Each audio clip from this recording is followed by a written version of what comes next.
열왕기상 6장이 되겠습니다. 열왕기상 6장은 크게 우리가 두 부분으로 나누어서 설명할 수 있습니다. 6장 1절부터 13절은 솔로몬의 성전 건축에 대해서 기록을 하고 있고요.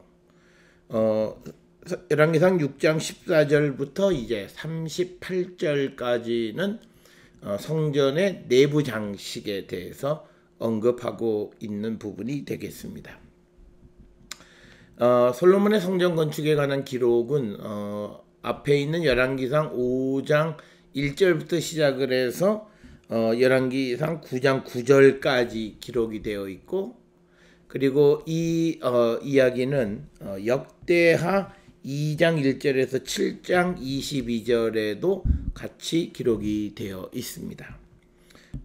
그렇지만 같은 솔로몬의 성전 건축에 관한 이야기를 기록하고 있지만 열왕기상 5장부터 9장 9절과 역대하 2장 1절부터 7장 22절 사이에서는 몇 가지 차이점이 있다라고 하는 겁니다.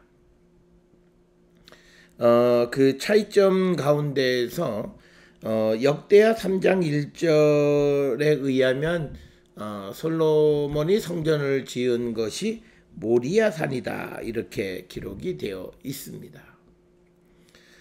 그렇지만 이 이야기는 열왕기서에서는 침묵하고 있다라고 하는 겁니다.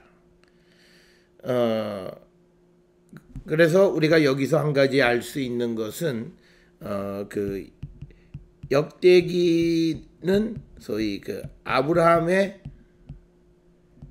전승을 채택하고 있다. 그래서 이 이삭을 드렸던 곳, 즉 모리아의 산, 여기에다가 솔로몬이 성전을 건축한다. 그래서 역대기서에서는 다윗이 예루살렘을 정했고, 그리고 솔로몬이 예루살렘의 성전을 건축하는 것에 대한 신학적 이유를 제시해 주고 있다, 이렇게 설명드릴 수 있습니다. 그러나 이런 내용들이 열왕기서 기록에는 침묵하고 있다라고 하는 겁니다. 또 하나 우리가 차이점은 역대상 22장과 28장에서 다윗이 성전 건축을 준비하는 이런 왕으로 기록이 되어 있지만, 그러나 열왕기서에서는 이것을 침묵하고 있다라고 하는 겁니다. 그래서 우리가 잘 알다시피 그 역대기서에서는 다윗이 이 성전 건축에 개입되어 있는 것으로, 그렇지만 이 열왕기서에서는 다윗이 성전을 건축할 수 없는 것은 그를 어떤 군사 장군으로, 그리고 그로 인해서 많은 피를 흘렸기 때문에 성전을 건축하는 데 적합하지 않은 인물로 묘사하고 있기 때문에 그래서 우리가 이 열왕기서에서는 다윗과 예루살렘 성전과의 관계를 단절시키고 있다라고 하는 것, 이것을 우리가 기억을 해 주시면 되겠고요. 또 역대하 3장 1절부터 5장 1절에서는 어떤 것에 비해서 그러니까 열왕기서의 기록에 비해서 역대하 3장 1절에서 5장 1절은 성전의 기명에 대한 설명을 비교적 자세하게 하고 있다라고 하는 겁니다. 이 내용은 뭐냐면, 우리가 역대기서에서 이제 역대기 역사 기록인 에스라서에서 바벨론 포로민들이 다시 돌아올 때에 느부갓네살이 가져갔던 성전의 기명을 돌려줘서 그걸 가져왔다, 이렇게 기록을 하고 있습니다. 그렇기 때문에 특별히 역대기서에서는 이 성전 기명에 대해서 남다른 관심을 가지고 있다, 이렇게 설명을 드릴 수 있습니다. 자, 우리가 솔로몬 성전 건축에 관한 우리가 열왕기서 의 기록, 이거 열왕기상 5장부터 9장의 기록이라든지 또는 에스라 1장부터 6장의 기록을 놓고 이제 고대 근동의 다른 지역에서 신전을 건축하는 그런 내용, 그 신전 건축에 관한 기록의 내용을 분석해 보면 많은 부분에서 유사점이 있다라고 하는 것을 우리가 확인할 수 있습니다.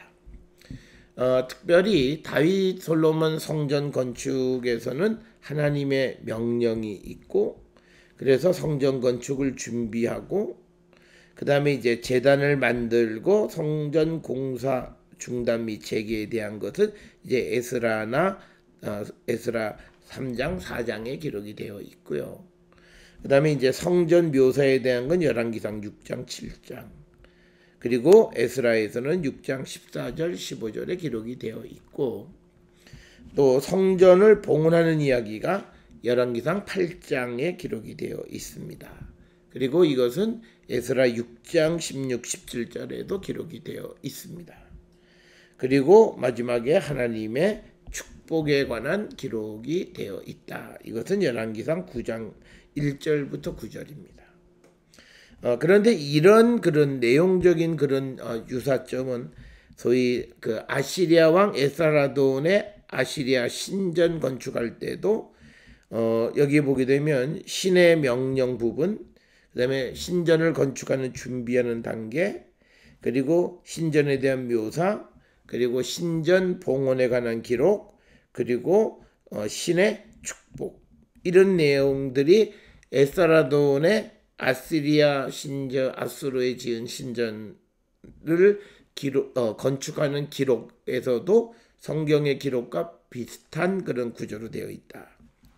그런데 이것은요, 또 나보니두스, 바벨론의 나보니두스 때도 마찬가지다. 그래서 나보니두스가 에바바르 신전을 건축할 때 그때도 보면 신의 명령, 신전 준비, 건축에 대한 준비, 그리고 또 이 신전에 대한 묘사, 그리고 신전 봉헌, 그리고 신의 축복에 관한 이야기, 이렇게 우리가 기록이 되어 있고, 또 나보폴라르사르의 에테메난키 그 건물을 지을 때에 관한 그 기록에서도 보게 되면요, 우리가 비슷한 유형을 볼 수 있는데, 성경과 비슷하게 신의 명령, 그리고 그 신전 건축에 대한 준비, 그리고 신전에 대한 묘사, 그리고 신전 봉헌, 이 부분에서는 이제 이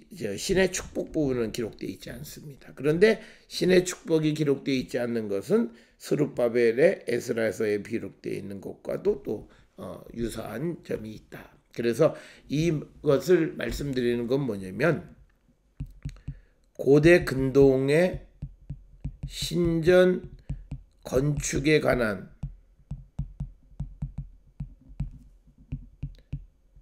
기록과 성서의 성전 건축에 관한 기록의 문학적 구조가 비슷하다. 이렇게 우리가 말씀을 드릴 수 있습니다. 그 얘기는 뭐냐면, 지금 우리가 이제 보는 열왕기상 6장에 관한 이야기, 성전에 대한 묘사 부분은 우리가 스룹바벨의 성전 재건 때나 또는 에스라돈이나 나보니두스나 또는 나보폴라르살의 신전 건축에 관한 이야기에서도 비슷하게 등장하는 것이다 라고 하는 것을 말씀드리는 거고요. 특별히 이제 우리가 주의 깊게 보셔야 되는 것은 솔로몬 시대 때 지은 성전이나 또는 왕궁이 있습니다. 그런데 이 고대 근동의 이런 공공 건물을 건축하는 특별한 양식이 있어요. 그거를 비트실라니 양식이다, 이렇게 얘기합니다. 비트실라니 양식이라고 하는 건 뭐냐면 롱룸입니다. 긴 방 형식이에요. 옆에 우리가 그 사진을 보게 되면 이렇게 긴 방 형식으로 되어 있다는 거죠. 그리고 이것이 이제 세 칸, 여기가 지성소, 그다음에 외소, 그다음에 현관, 이렇게 세 부분으로. 물론 방위는 이쪽이 웨스트죠. 이쪽이 이스트고 여기가 노스, 여기가 사우스, 이렇게 되는 겁니다. 이런 비트힐라니 양식으로 기록이 되어 있고, 대략적으로 예루살렘 그 성전의 규모는 25m, 25m, 50m 정도. 대략 우리가 잘 아는 평수로 따지면 90여 평. 그러니까 큰 건물은 아니다라고 하는 겁니다. 그래서 7년간 성전을 건축하고 다시 13년 동안 자신의 왕궁을 건축했다라고 하는 겁니다. 그래서 이제 이곳에 왕궁과 신전을 건축함으로 인해서 솔로몬은 예루살렘을 행정과 제의의 중심지로 만들었다라고 하는 겁니다. 그러니까 왕궁과 성전이 있는 도시로 만들었고 왕국 제2의 중심지로 만들었다라고 하는 겁니다. 그런데 이제 우리가 이런 이 새로움에 대한 도전은 어떤 옛 종교의 중심지를 중심으로 한 세력의 반대에 부딪히게 된다라고 하는 겁니다. 그래서 우리가 이런 그 예루살렘 성전 건축에 관한 것에 대한 전통적 세력의 반대는 후에 솔로몬이 죽은 후에 소위 반역이 발생하는 것을 통해서 우리가 짐작할 수 있다, 이렇게 말씀을 드릴 수 있습니다.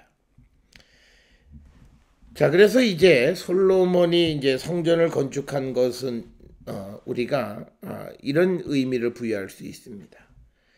새로운 종교 중심으로 국가를 운영하기 위하여 레위인들을 왕실 관리로 임명하고, 그리고 후에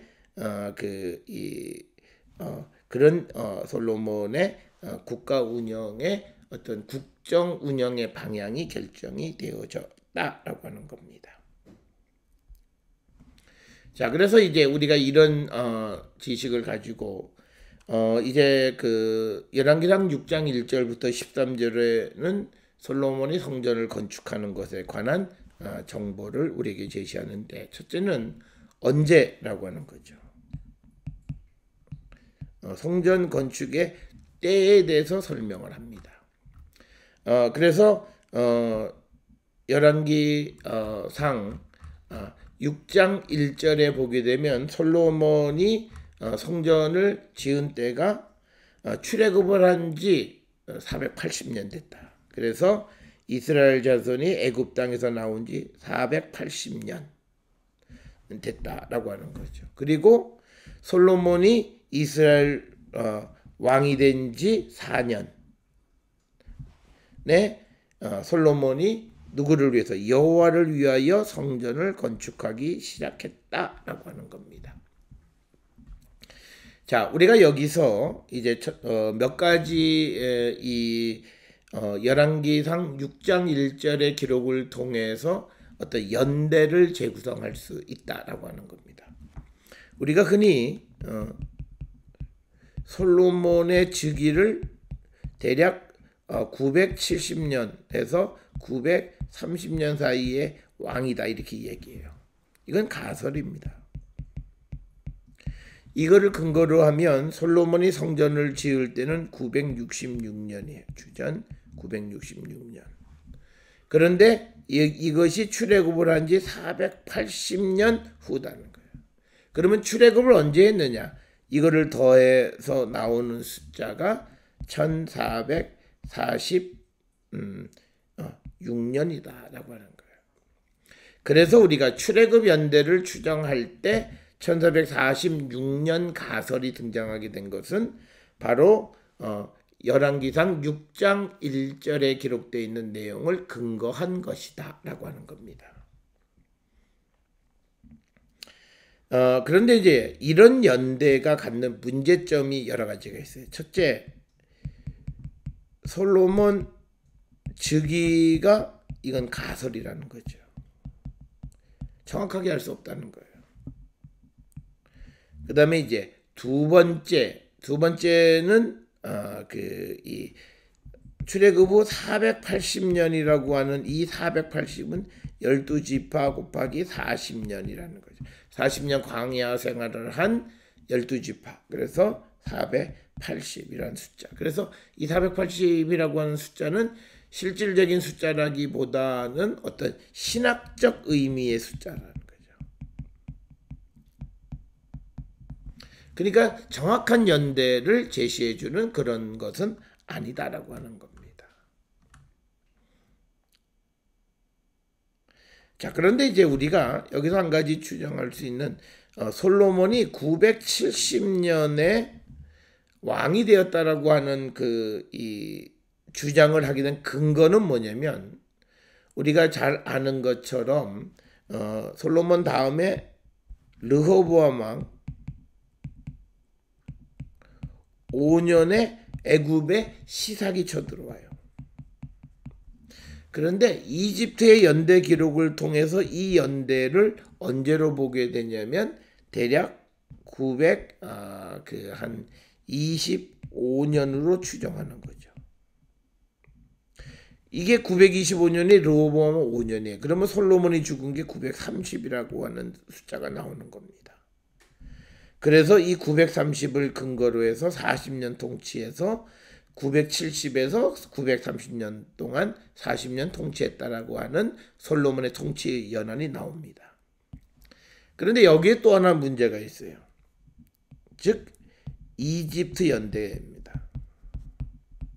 이집트 연대는 공식적으로 하이 크로놀로지와 로우 크로놀로지 두 종류가 있어요.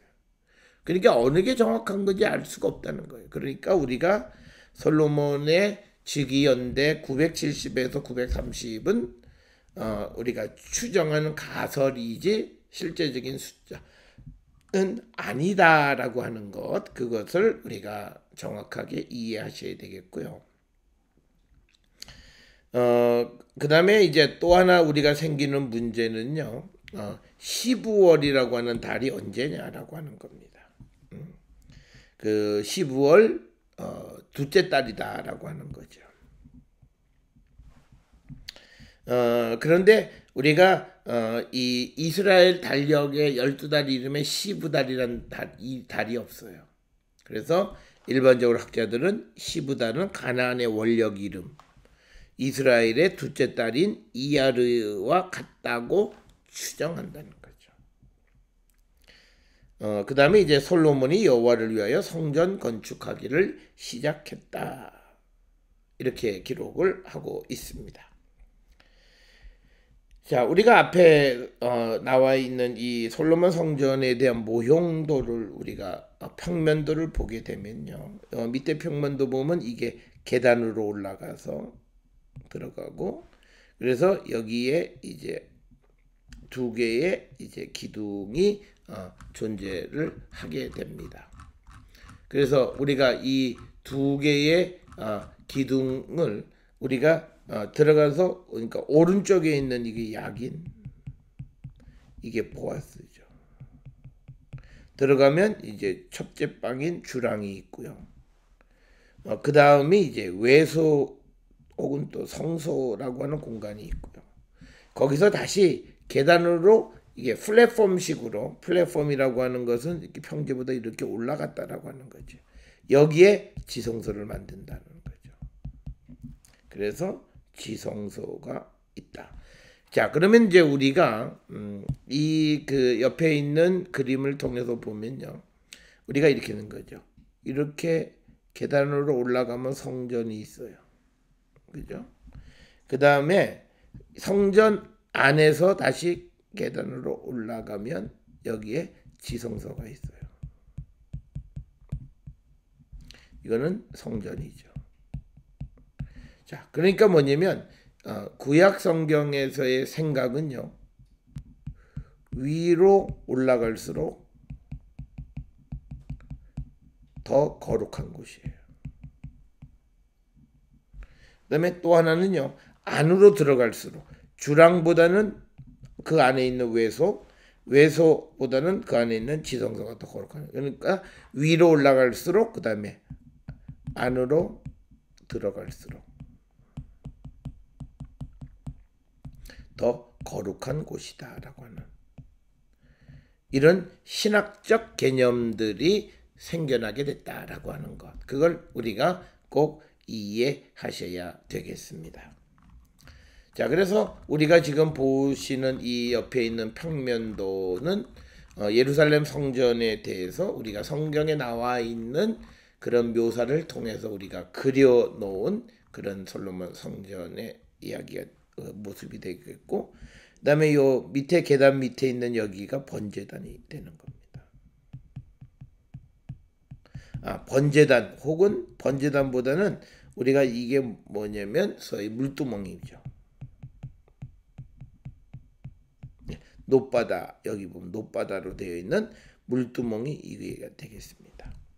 그래서 성전도 우리가 보게 되면 올라가서 성전이 있고 그 다음에 다시 올라가면 여 안에 지성소가 있다라고 하는. 그래서 올라갈수록 거룩하고 깊이 들어갈수록 거룩하다라고 하는 거고요. 그 다음에 이제 주변에 돌아가면서 뺑 돌아서 이제 방이 있다, 골방이 있다.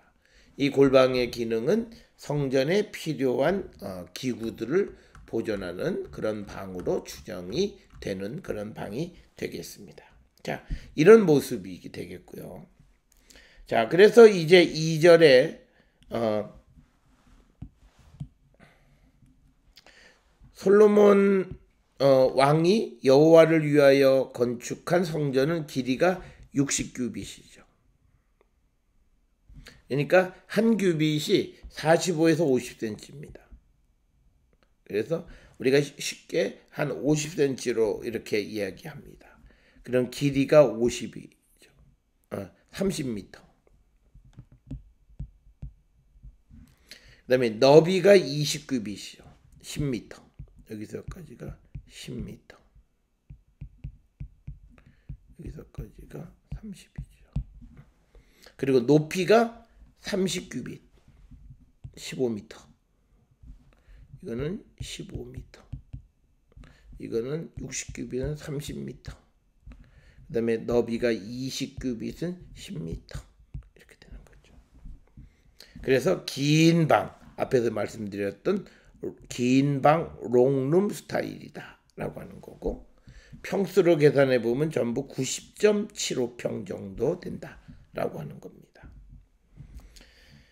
그러니까 그렇게 넓은 방은 아니다 라고 하는 거고, 그 다음에 이것의 건물 양식을 전문적인 용어로 비트힐라니 양식이다, 롱룸 스타일이다.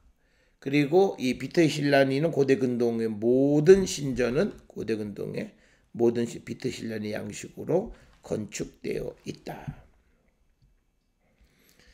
그래서 우리가 앞에서 보았던 솔로몬 성전의 평면도는 이것은 그 가나안과 북부 시리아 지역의 신전 평면도를 근거한 것이다라고 하는 겁니다. 그리고 이런 여러 신전들, 에블라나, 무기또, 세겜 이런 곳에서 발견된 중기 청동기 신전들의 평면도가 성전의 원형이 되었다. 그리고 이 성전은 3층으로 되었다라고 하는 거죠. 자, 그래서 우리가 이 성전의 모형도를 다시 앞에 사진을 보게 되면요, 이겁니다. 3층 3칸, 칸수로 이게 한 칸, 두 칸, 세 칸, 그 다음에 3층이라는 거죠. 그러니까 우리가 방주도 3층이잖아요. 성전도 3층에 3칸이에요. 그러니까 우리가 이스라엘에서 숫자의 3과 4가 완전수라는 거죠. 특히 4는 공간, 3은 그 다음에 4는 평면의 완전 숫자다. 네. 이걸 우리가 정확하게 이해를 해 주시면 좋겠고요. 자, 그 다음에 이제 6장 3절이 되겠습니다. 6장 3절에 보게 되면요, 이렇게 기록이 되어 있습니다. 성전 앞에 성전의 성소 앞 주랑의 길이는 성전 너비와 같이 10규빗, 그 너비는 성전 앞에서부터 10규빗이다. 이렇게 기록이 되어 있습니다. 그러니까 너비와 같이 20규빗, 그다음에 그 너비는 성전 앞에서부터 10규빗이다. 이렇게 되어 있습니다. 그래서 성전의 성소 앞 주랑의 규모가 10m, 너비가 10규빗, 그래서 5m다라고 하는 겁니다. 그 다음에 이제 주랑이라고 하는 것은요, 그 성소로 들어가는 입구에 위치하고 있습니다. 입구에 위치하고 있는, 다시 지도로 보게 되면 주랑은 이 부분이 되겠습니다. 자, 그래서 우리가 주랑에 대한 설명 가운데에서 길이가 성전의 너비와 같이 20규빗이고, 그래서 이 너비와 같이 이게 20규빗이고, 그 다음에 그 길이가 20, 그 다음에 너비가 성전 앞에 10규빗, 5m다는 거죠. 이게 5m. 그러니까 5m, 이게 10m. 이런 규모의 이것이 성전의 주랑에 해당하는 부분이다라고 하는 겁니다. 자, 그 다음에 이제 4절에 보게 되면요, 성전을 위하여 창틀이 있는 붙박이 창문을 냈다. 붙박이 창문이다 라고 하는 거고요. 붙박이 창문이라고 하는 말의 뜻은 좁고 높은 채광창의 창문, 이런 뜻이에요. 이건 마치 중세 시대의 성에 있는 총안과 같은 것으로 밖에서는 좁게 보이지만 내부에서는 창이 넓게 되어 있습니다. 그런 어떤 형식의 창으로 되어 있고요. 그 다음에 5절에 보면 성전의 벽에, 성소와 지성소의 벽에 연접하여 돌아가며 다락들을 건축하되 다락마다 돌아가며 골방이 있었다라고 하는 겁니다. 성소와 지성소 위에 다락이 있고 그곳에 골방들이 있는 구조이다라고 하는 겁니다. 그래서 이제 다락에 대한 설명이에요. 6절에 보면 하층 다락의 넓이 5규빗이고 중층 다락은 6규빗, 셋째 층 다락은 너비가 7규빗, 그리고 성전의 벽 바깥으로 돌아가며 턱을 내어 골방 들보들로 성전 벽에 박히지 아니하게 했다. 그러니까 자, 우리가 보게 되면요, 이 성전에 다락들이 있기 때문에 맨 하층은 5규빗, 그 다음에 중층은 이게 6규빗이죠. 이만큼 좀 길고, 그 다음에 3층은 7규빗이죠. 그러면 이만큼 또, 그래서 여기에 요게 이제 규빗만큼씩 이렇게 나오죠. 그러면 내부 이런 식으로 되어 있고, 반대로 저쪽도 마찬가지니까 이런 식으로 되어 있고, 이렇게 되어 있다. 그래서 이렇게 공간이 여기서 계단으로 올라가고, 여기가 하층, 이게 중층, 이게 상층 이렇게 되어 있다. 가면 갈수록 이렇게, 그래서 이런 구조로 되어 있다라고 하는 겁니다. 자, 그 다음에 7절에서 성전을 건축할 때 돌을 뜨는 곳에서 다듬어 가져다가 건축하였으므로 건축하는 동안에 성전 속에서 방망이나 또는 도끼나 모든 철 연장 소리가 철 연장을 사용하지 않았다라고 하는 거예요. 그러니까 돌을 뜨는 곳에서 돌을 다듬었다라고 하는 거예요.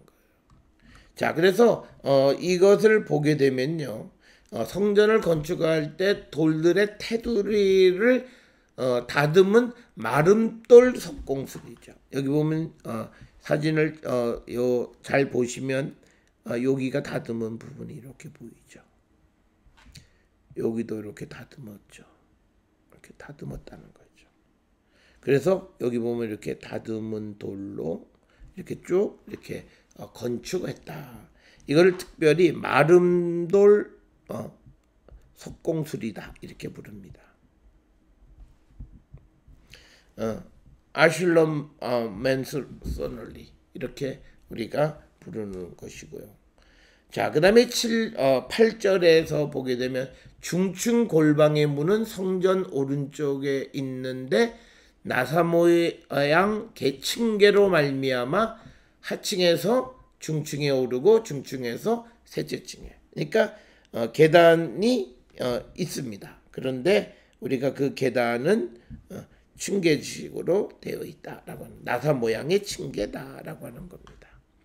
나사 모양의 층계로 구성이 되어 있다라고 하는 겁니다.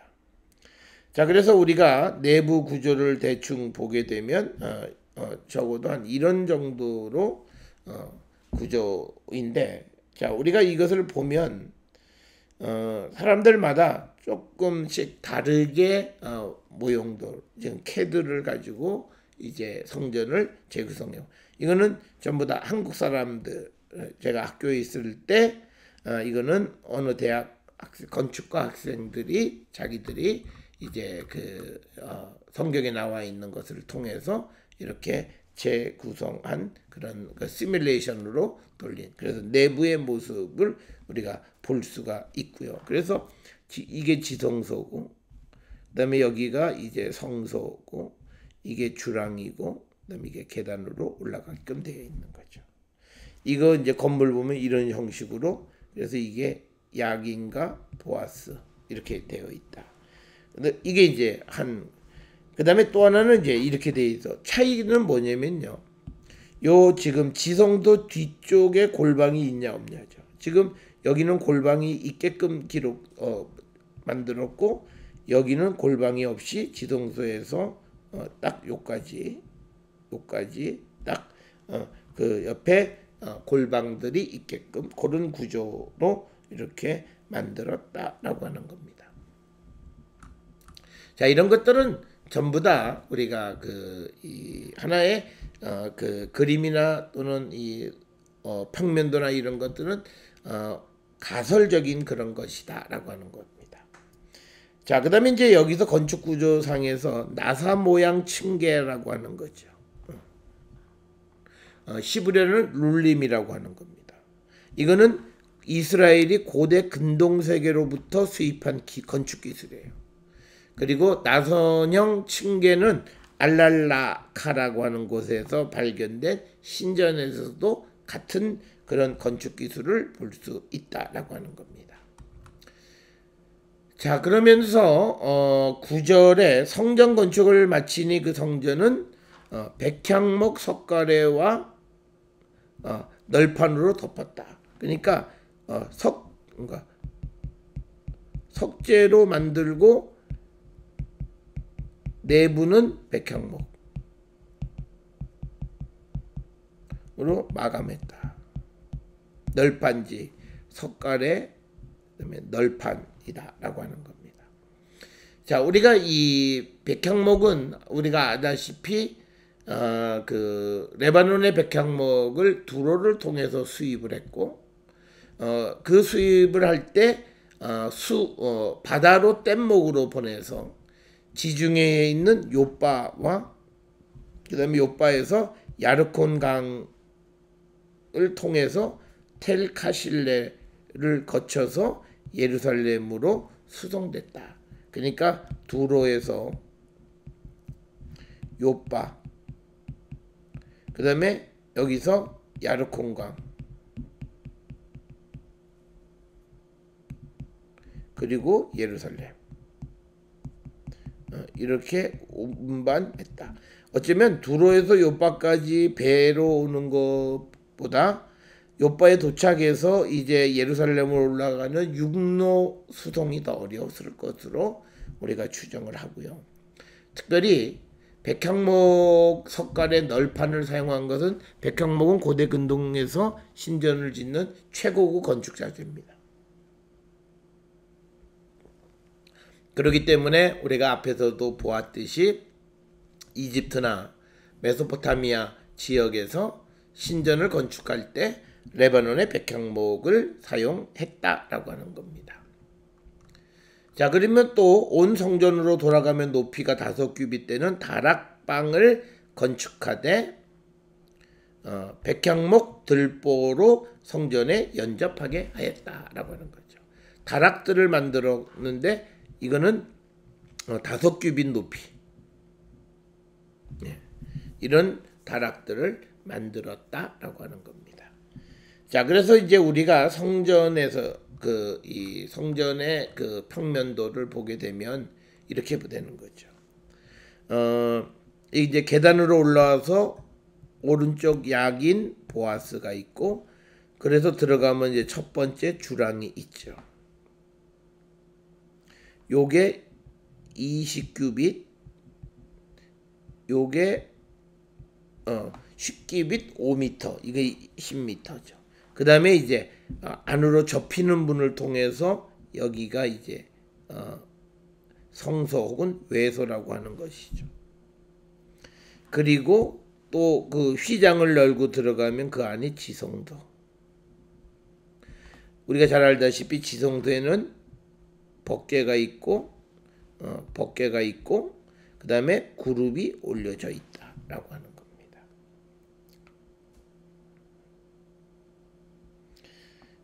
이런 구조로 되어 있고, 그 다음에 돌아가면서 여기 이제 골방이 있다라고 하는 거죠. 그 다음에 여기 계단이 이제 나사형으로 올라가는 것으로 3층으로 되어 있다. 이렇게 우리가 설명을 드릴 수 있습니다. 자, 그래서 이제 11절에 여호와의 말씀이 솔로몬에게 임하여 이르시되, 내가 지금 이 성전을 건축하니 내가 만일 내 법도와 내 율례를 행하며 내 모든 계명을 지켜 그대로 행하면 내가 너의 아버지 다윗에게 한 약속을 다윗에게 한 내 말을 너에게 확실히 이룰 것이다 라고 하는 겁니다. 자, 오늘 이 12절 11, 12절에서 여호와께서 솔로몬에게 하시는 이 말씀의 뉘앙스가 정말 그냥 보편적으로 내 법도와 율례와 계명을 지키면 다윗에게 한 말을 이루어 줄 거다라고 하는 그런 보편적인 이야기인지, 아니면 지금 이 앞에 나와 있는 10절까지 성전을 건축하는 과정 속에서 뭔가 다윗이 그러니까 솔로몬이 잘못 건축한 것이 있어서 다시 한번 경고성인지, 이건 우리가 알기 어렵다는 거예요. 이거를 긍정으로 볼 수도 있고 부정으로 볼 수도 있다라고 하는 겁니다. 그러면서 이제 13절에 내가 또한 이스라엘 가운데에서 거하며 내 백성 이스라엘을 버리지 아니하리라 라고 약속하시는 말씀으로, 그러니까 1절부터 10절, 11절부터 13절, 1절, 10절은 성전 건축이에요.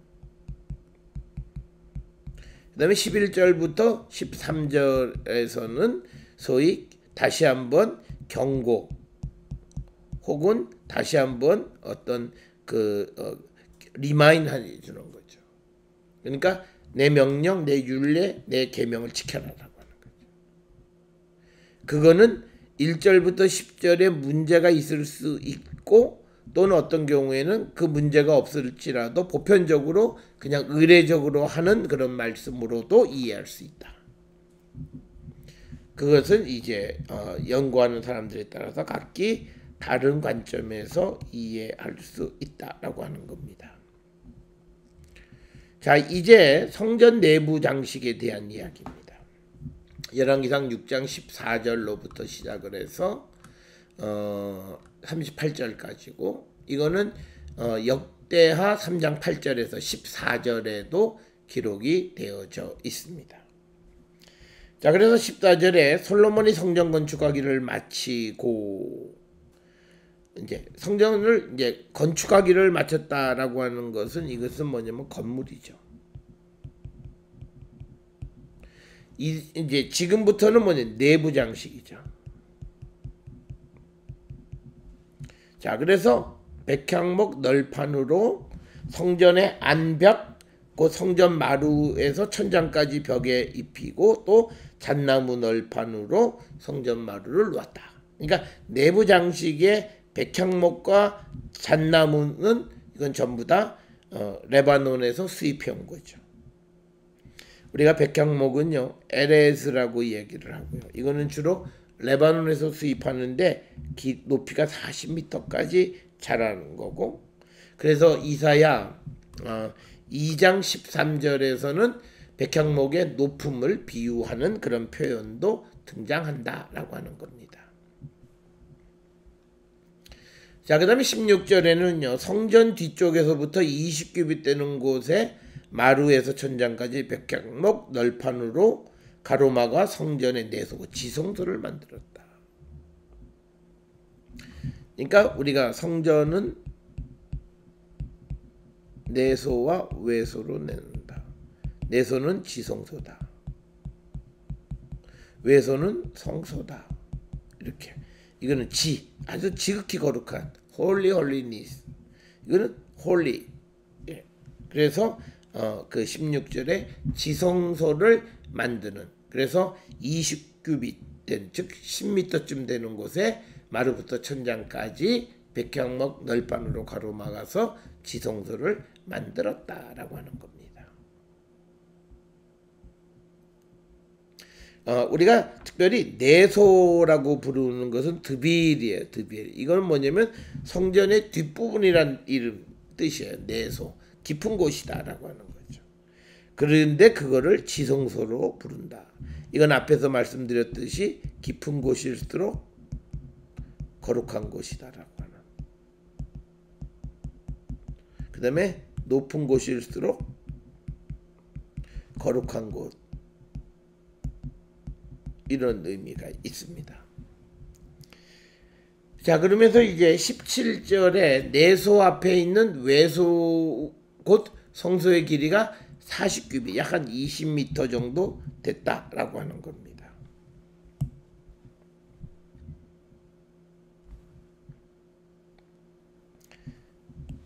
자, 그러면서 이제 18절에 내소 안에 입힌 백향목에는 그 다음에 핀꽃을 아로새겨서 모두 백향목이라 돌이 보이지 아니했다. 돌이 보이지 않게 잘 감쌌다라고 하는 거죠. 그 다음에 19절에 여호와의 언약궤를 두기 위하여 성전 안에 내소를 마련했다. 드빌은 언약궤를 두기 위해서 만든 곳이다 라고 하는 겁니다. 그 다음에 20절에 내소 안은 길이가 20규빗, 너비가 20규빗, 높이가 20규빗. 그러니까 정육면체로 돼 20, 20, 20. 그리고 거기에 정금으로 입혔다라고 하는 거죠. 그리고 백향목 제단에도 입혔다. 정금은 순금이란 의미예요. 피어 골드라는 뜻이에요. 그 다음에 솔로몬이 정금을 외소 안에 입히고 내소 앞에 금사슬로 건너 지르고 내소를 금으로 입혔다. 그러니까 우리가 성전에서 거룩한 곳일수록 금으로 치장하는 그런 전통을 우리가 살펴볼 수 있다라고 하는 겁니다. 자, 그러면서 22절에 온 성전을 금으로 입히기를 마치고 내소에 속한 제단의 전부를 금으로 입혔다. 번제단이 아니라 여기서는 향단을 얘기하는 겁니다. 내소의 제단은 향을 피우기 위한 제단입니다. 우리가 히브리서 9장 3, 4절에 보면 지성소에 있는 금향로, 이게 향을 피우는 제단의 역할을 하는 겁니다. 그 다음에 23절에 내소 안에 감람나무로 두 그룹을 만들었는데 그 높이가 각각 10규빗이다. 그래서 그룹은 감람나무로 만들었다라고 하는 겁니다. 자, 그러면서 이 그룹에 대한 설명이 한 그룹의 이쪽 날개 5규빗이요, 저쪽 날개가 5규빗이요, 이쪽 날개 끝에서부터 저쪽 날개 끝까지가 10규빗이다. 그러니까 몸통이 있고, 그러니까 그룹이니까 우선 몸통이 있겠고, 여기에 날개가 이렇게 중첩이 되는 거죠. 이렇게. 그래서 여기서부터 여기까지의 길이가 10규빗. 이런 구조로 만들었다라고 하는 겁니다. 그 다음에 이제 25절에 다른 그룹도 10규빗이니 두 그룹은 같은 크기와 같은 모양으로 만들었다라고 하는 겁니다. 그래서 26절 이 그룹의 높이가 10규빗이요 저 그룹도 같았더라. 같은 높이로 만들었다. 27절에 솔로몬이 내석 가운데 그룹을 두었으니 그룹들의 날개가 퍼져 있는데 이쪽 그룹의 날개는 이쪽, 저쪽 그룹의 날개는 저쪽 벽에 닿았으며 두 날개는 성전의 중앙에서 서로 닿았더라. 그러니까 법궤가 있으면 여기에 그룹 하나가 있고 날개를 이렇게 펴고 이렇게 펴고 이렇게 펴고 이렇게 펴서 이쪽에 벽에 이렇게 닿는 형식으로 만들었다. 그리고 그가 금으로 입혔더라. 그룹을 감람나무로 만들고 금을 입혔다는 거죠. 그 다음에 29절에 내 외소 사방벽에 모두 그룹들과 종려와 핀 꽃의 형상을 아로새겼다. 여기서 핀 꽃이라고 하는 것은요, 프투레이 찌찜이라고 하는 거죠. 핀 로제테는 장미꽃 모양입니다. 그래서 로제테 문양. 그래서 이 로제테 문양이 새겨진 게 지금 여기 사진에서 보는 이게 로제테 문양입니다.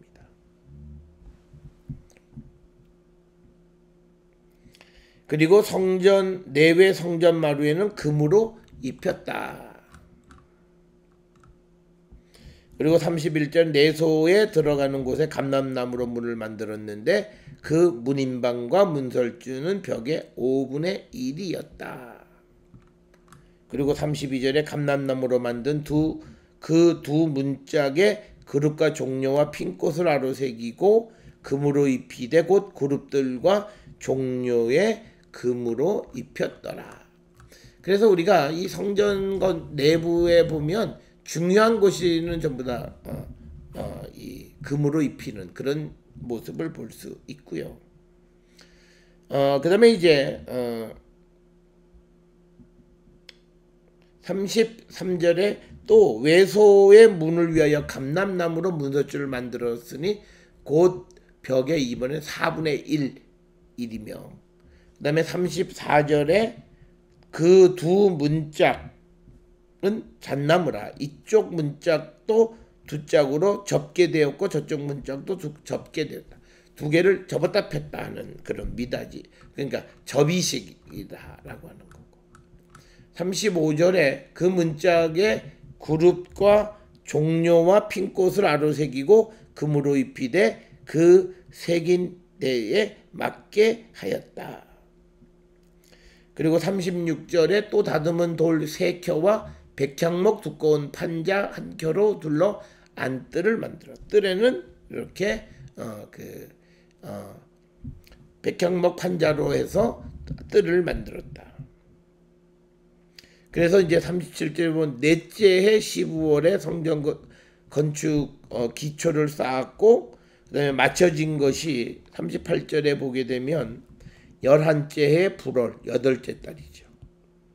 그러면 넷째 달 두 번째 달 4년 둘째 달이죠. 그런데 11째 해 8째 달이죠. 그러면 이게 전부 다 7년 6개월 걸렸다.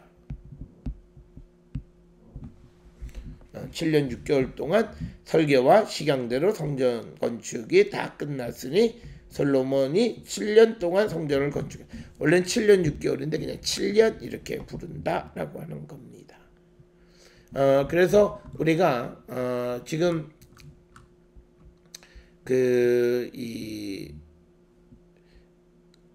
성전 건축에 관한 이야기가 열왕기상 6장에 기록이 되어 있습니다.